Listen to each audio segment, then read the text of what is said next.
I am such an awesome guy. I make so many videos. Hello there, Price of Reason here with a series review. In 2020, a writer/activist called Dana Schwartz publicly accused the creators of South Park of causing generational cultural damage, criticized them for the color of their skin, and claimed their viewers were scared and vulnerable young men. Naturally, this is who Disney hired to write episode 5 of She-Hulk, Attorney at Law.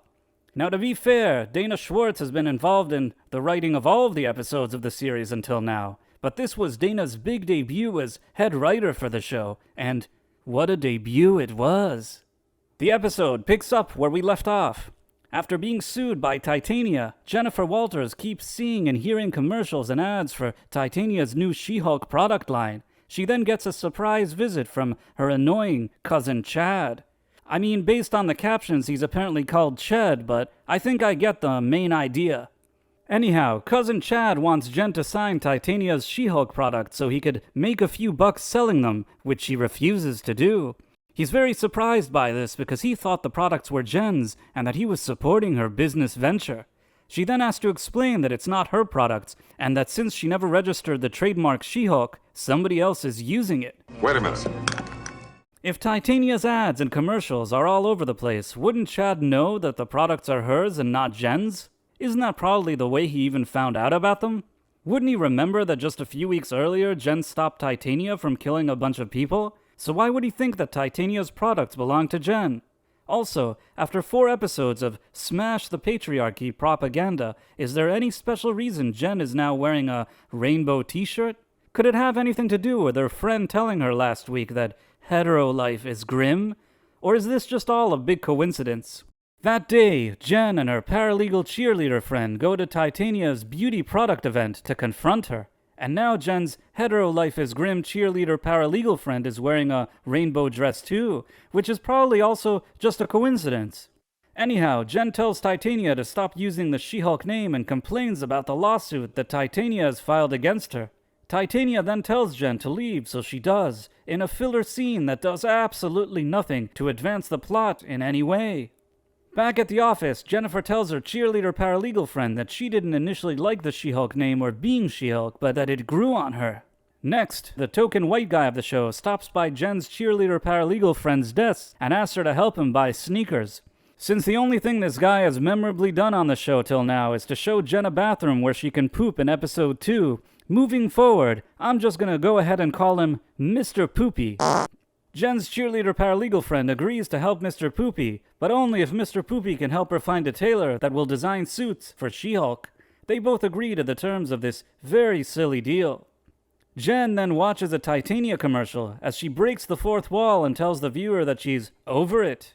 Curiously, there's a swirling rainbow in the background, and I couldn't help but recall that scene with Will Ferrell in Zoolander where he's brainwashing Ben Stiller.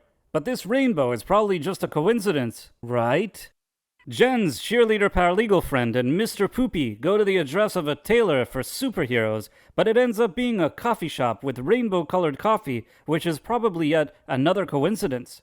After assuring the barista that they aren't police officers, he shows them a secret room with bootleg Avengers merchandise, conveniently set up like the colors of a rainbow, which is surely the 5th coincidence we've had in a row. Don't call me Shirley. After they purchase some of his product, he agrees to give them the address of the real secret tailor that they were looking for. So they go to the location of the real secret tailor, and using an intercom system, they convince the tailor to give them an appointment by lying and saying that Jen is an Avenger. In the interest of full disclosure, this entire scene is very cringy and weird in a Nickelodeon type of way. Jen's slippery white boss then tells her that he doesn't like seeing Titania's She-Hulk billboards because She-Hulk is supposed to be the face of his law firm. And he also doesn't like the fact that Jen is getting sued, so he tells her that another lawyer at the firm will represent her in the lawsuit. Jen then sits down with lawyer colleague Mallory Book, who tells her that they will countersue and argue first use in the marketplace. Legally, this is probably the only correct thing that any of the characters have ever said in this series until now, but it's funny how Jen never thought of it prior, especially since she used to be the assistant district attorney. It's as if until now, writer/activist Dana Schwartz has forgotten that Jen's a lawyer and that the show is called She-Hulk, Attorney at Law. Book then tells Jennifer that she needs to get more stylish clothes, and Jen's cheerleader paralegal friend tells her that she's already on it. Obviously, the trademark trial starts the very next morning in a fancy courtroom designated for a case of this magnitude. On her way into the courtroom, Titania calls Jen Shrek, which is interesting because that's what I called her last week, so I guess another character on this show actually got something right. Titania's lawyer says that he wants the judge to dismiss the entire lawsuit, which doesn't make a whole lot of sense since Titania is actually the one who filed the lawsuit against Jen. Writer/activist Dana Schwartz probably didn't realize that Titania's lawyer would only ask that the countersuit be dismissed and not the suit itself. Also, it's a bit odd that Titania was considered the defendant here, especially since she's the plaintiff. Titania's lawyer shows a video of Jen saying that she doesn't like the name She-Hulk. Jen's lawyer shows the dumb interview Jen did where she later accepts her new She-Hulk name and says she's okay with it. The judge says she needs to see more evidence in order to make a decision and adjourns the courtroom for a few days. Jen and her cheerleader paralegal friend then go to the secret tailor, who is very sassy, but they still manage to convince him to take the job, and then he caresses a mannequin. Back at the office, Jen suddenly sees geeky fanboy Douche, who she met on Tinder in episode 4. It turns out he's one of her firm's biggest clients, and he likes books so much that he tries to touch her without consent, so she tells him to stop. Maybe they should bring him a mannequin too. Anyhow, as Jen is telling her cheerleader paralegal friend about her date with geeky fanboy Douche, she suddenly has a eureka moment on how to win her case. If all of the douchey guys she met on Tinder would testify that her Tinder profile said She-Hulk, the judge would have to agree that she owned the She-Hulk trademark.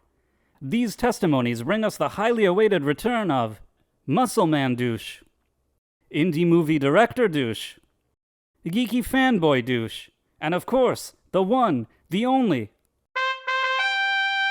Dr. Beta Male.